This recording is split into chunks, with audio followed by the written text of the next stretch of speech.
Good evening. My name is Jerry Cochran. I'd like to call the City of Pasco Planning Commission meeting to order. I'd like to welcome all those in attendance this evening and ask you to join me in first reciting the Pledge of Allegiance. I pledge allegiance to the flag of the United States of America and to the republic for which it stands, one nation, under God, indivisible, with liberty and justice for all. All right, to begin tonight's meeting, I'd like to ask the clerk to call the roll. Rosa Torres. Mitchell Moffitt. Present. Paul Mendez. Present. Kim Lehrman. Present. Abel Campos. Excused. Dana Crutchfield. Must be excused. Rachel Teal. Excused. Jay Hendler. Present. And Jerry Cochran. Present. Chair. There are 6 members present. We do have a quorum.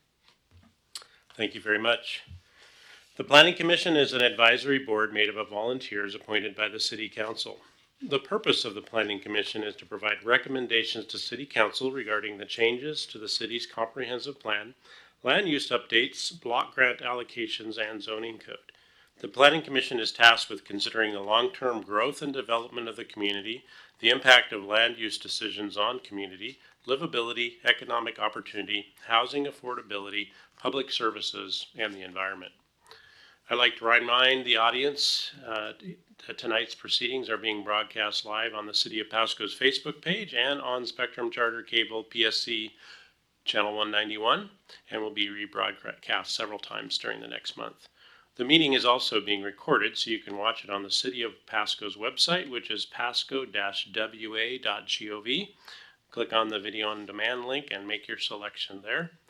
There are copies of the meeting agenda available at the back table, so you may follow along with the meeting. At this time, please also silence your cell phones to prevent interruptions during the meeting. For those present this evening, if you're given the opportunity to address the commission, please come to the podium, speak clearly into the microphone, and state your name and city of address for the records.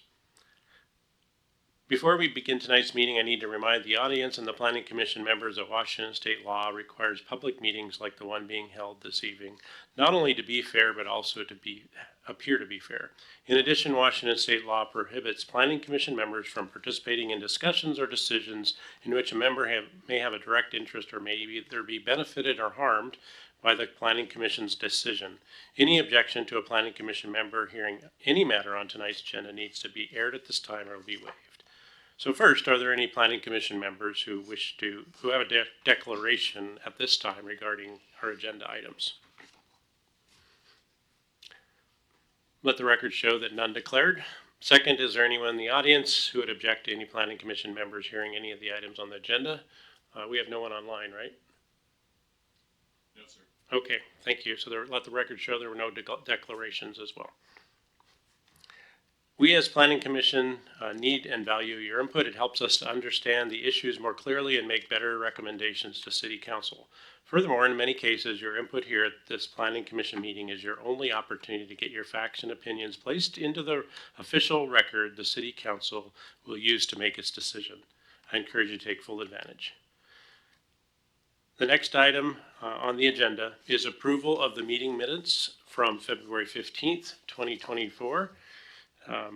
The meeting minutes were mailed out or provided to all commissioners ahead of time. I trust you had the opportunity to take a look, and I would entertain any discussion or motions to approve the meeting minutes.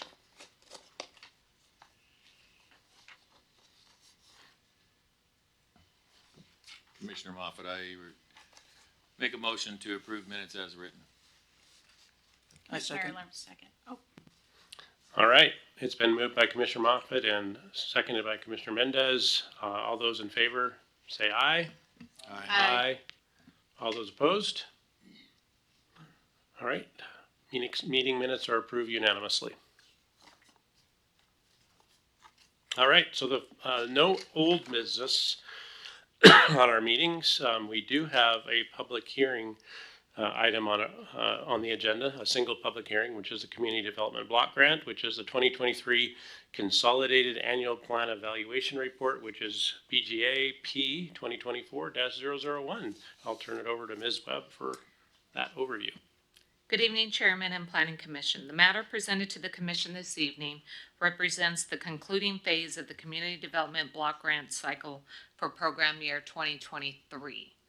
To provide a brief overview, the grant cycle initiation occurs in May, followed by the conduction of public hearings in June and July.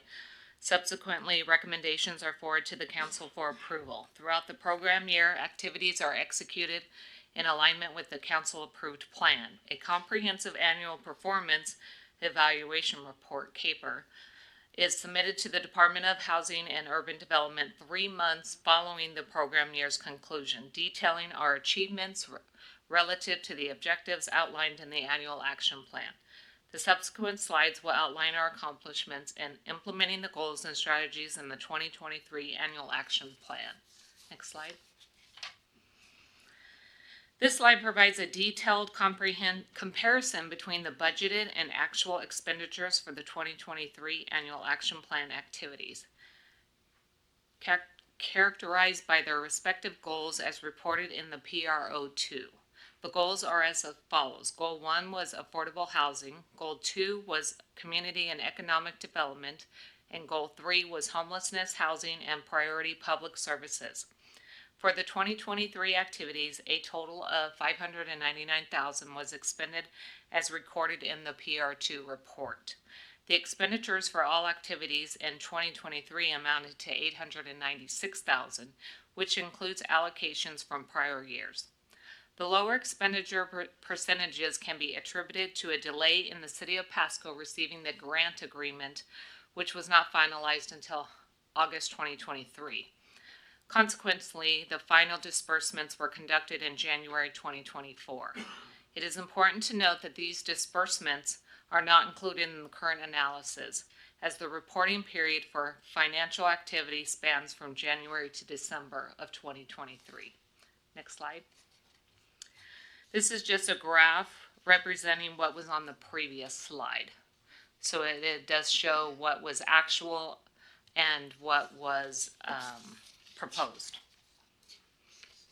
Next slide. This slide provides a detailed comparison of proposed versus actual beneficiaries for the accomplishments associated with the 2023 activities. The data is compiled from quarterly reports submitted by our subrecipients. These reports encompass various domains, including code enforcement, detailing the number of citizen cases resolved, to civic centers, senior centers, the YMCA, and the Arca Tri-Cities activities. Also, the administration of scholarship programs. Regarding economic opportunities and job retention, the Pasco Specialty Kitchen reported that 13 positions were retained. Additionally, in the realm of business development, the City of Pasco successfully completed 2 facade improvement projects to businesses. And with that, I will stand for any questions. Thank you very much. Can you go back to one of the things that maybe I'm the only one that is confused on is on the first, I think it's this slide. No, go back a little further, like one more. Yes. So on this one, we have public facilities as 50,000, 4,200, 1%. But then 2 slides from now, I guess I wasn't, and I'm sure it's just there, I don't understand it. So go forward 2 slides now. So on this one, it says public facility improvements proposed 10,000. That's for the beneficiaries. Oh, okay. That's for the people that were helped within that Gotcha. public facility. Okay, that's helpful. Thank you. I just didn't grok that before. Thank you. Are there other questions from the commissioners? This is Commissioner Lehrman. Ms. Webb, you had mentioned about a delay in funds being received August of 2023. Can you tell us a little bit about that? So when HUD gets their allocation from Congress, which usually happens in like May or June, then they have 90 days to get us our agreements. So we don't get any actual funding from HUD until we get that agreement. So last year we got it in August of 2023. So we can't do any reimbursements. So basically we're our people are standing there without any money until August, so. So that's why we do our last reimbursement in January. And then a second question I have, I thought I remember, and maybe it's a different grant that we discuss on the planning commission, but like a 12% administration cap.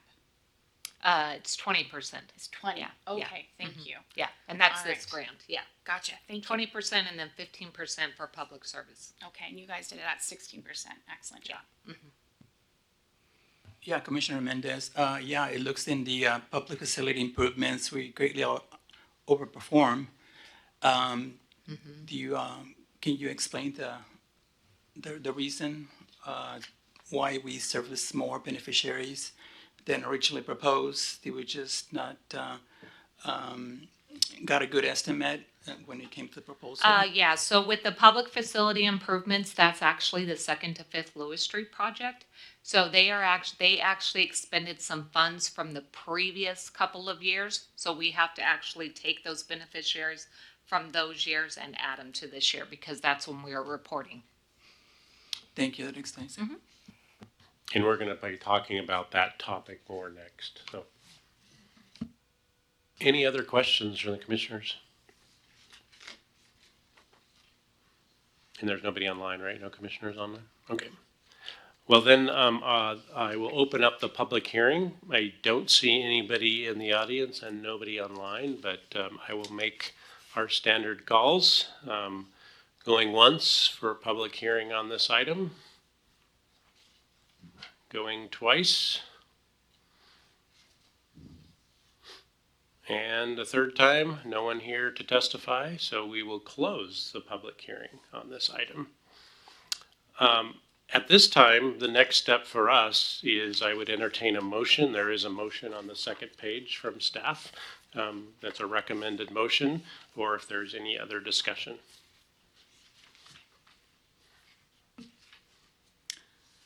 I move the planning commission close the public hearing and recommend the city manager approve the 2023 consolidated annual plan evaluation report as presented. Thank you. Do I have a second? Second. All right, it's been moved by Commissioner Lehrman and seconded by Commissioner Moffett. All those in favor, say aye. Aye. Any opposed? All right, the motion passed unanimously. Thank you all. And then I'll turn to, and there's a lot more paperwork you provided, so there's a lot more detail. So if the commissioners want to, we'll have more opportunities to discuss this. So why don't we go on to that? We have no workshop items, but we have other business. So Ms. Webb, why don't you go ahead and explain what you're thinking and the background around the special meeting on August 30. Okay. The Community and Economic Development Department requires the implementation of a substantial amendment to the allocations of previous years. Under the Citizen Participation Plan, an amendment to any approved annual action plan will occur when a revision is made to priority needs, a change is made in the method of distribution of funds, when an activity not previously identified in the plan is added, or when the purpose, scope, location, or beneficiaries of an activity are changed. The objective of the substantial amendment is to redirect funds in the amount of $370,000 from the Lewis Street 2nd to 5th activity to a new activity called the Pasco Small Business Micro Enterprise Grant Program. This reallocation aims to support businesses adversely affected by the construction and closure related to the Lewis Street Overpass project. We are inquiring this evening whether the Planning Commission is available on Tuesday, April 30th at 6:30 p.m. to convene a special Planning Commission. This session will include a public hearing to solicit comments from the public on the substantial amendment. So the city is looking to reallocate the 2021, 2022, 2023, and 2024 2nd to 5th Lewis Street project allocations to help support some of the small businesses that are being affected by the Lewis Street overpass. with the closure of having to close some of the street and stuff. Some of the businesses are having to close. And so those businesses are looking for financial support from the city. Would this be handed out like grants then? Yes, Okay, yes. to the businesses. And would they apply? Yes, so they would actually apply for the funds and they would be allocated, based on what their loss shows. Gotcha. Okay. Commissioners, are there questions? Do we know how many businesses were impacted and the amount of proposed allocations per business? So we've gotten a number anywhere between 18 and 20 businesses. And I believe the funding, which we're still kind of going through the program details, is going to be anywhere up to $20,000. For each business, yeah, depending on their loss, so.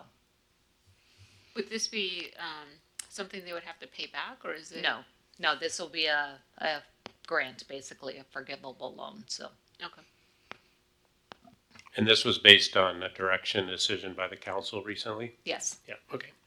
So I guess the question to us, a poll for staff is, can we be available on that Tuesday, April 30th? We will have our regular planning commission meeting on the 18th, so it would mean this is an addition to, not as a replacement or add-on. So we'd go ahead and meet on the 18th, but we'd also have to be back 2 weeks later on that Tuesday for a 6:30 meeting. I know that I am available, I told staff, but we'll pull the rest of you to see Commissioner Torres. Yeah. Okay, Commissioner Larman? Yes, but I have a question. Okay. And how come we're not combining it with the 18th? so with the citizen participation plan, we have to wait 30 days. And we have not even advertised this yet because we needed to make sure we were gonna have a quorum of the planning commission. Understood. Okay, I'll be available.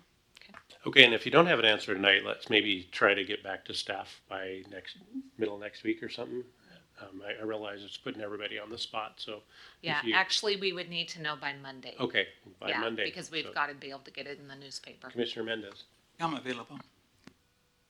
I'm also available. Commissioner Handler? Yes, I'm available. Okay, Commissioner Moffett? I'm available. All right, well, it looks like you can poll the rest of the commissioners, but it looks like you at least have a quorum for that meeting, if we can all make it, so. All right, well, good, that's an easy solution, so that'll be a public hearing, so I would anticipate there will be some frustrated business owners that will want to share their opinions, and so that's what we're here for, but it could make the meeting go a little bit longer, so just to prepare us all for that, we'll try to give them all time to express their frustrations and perspectives, so. Yeah, and we will also have an interpreter at this meeting. A lot of the businesses Good. speak Spanish, so we will have an interpreter saying what you guys are saying, but then they will still have the chance to come up to the podium and make their comments. The interpreter will also Yeah. interpret them? Yes. Okay, good. Quick question on piggybacking on that. Is there any other languages that need to be provided for? We at the meetings, it didn't seem like we needed it, so, because Okay. they've been coming to the city council meeting for the last 3 weeks, Okay, so. all right, thank you. Excellent. Well, that's one of our other business. The other business item I was going to ask the commissioner, specifically a question to Commissioner Lehrman. I'm going to be on vacation for the June 20th Planning Commission, and as vice chair, I was going to see if you were available to chair that meeting. Let me get back. Yeah, you can get back to us. We have a little bit of time, but I wanted to bring it up early, so if you can get back to us in the next couple weeks. I mean, we have a little bit of time, so. I have graduation. I know, yeah, it's a tough month, so. All right, any other items, other business that folks want to bring up? Okay, hearing nothing, I would entertain a motion to adjourn. Commissioner Moffett, I motion that we adjourn this meeting. Second. All right, it's been moved and seconded. This meeting is adjourned at 6:49 PM. Thank you all.